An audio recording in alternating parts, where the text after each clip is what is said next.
people has been experiencing. For Steve Morose, it's recognition that is decades past due. What could be bigger than That would a be story scary. of someone's humanity, a sense of justice, As in it comes to the somebody's next life. one. Especially if you're that person, nothing.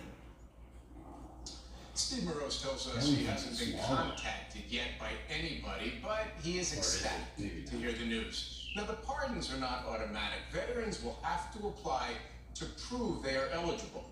Once they receive that certificate of pardon, they can go to their military branch and apply to have their discharge characterization changed, which the White House says should unlock access to It landed on the benefits House. down the road. The White House could not say how long that process would Wow. take, There or are a ton of exactly their how many conversations. service members this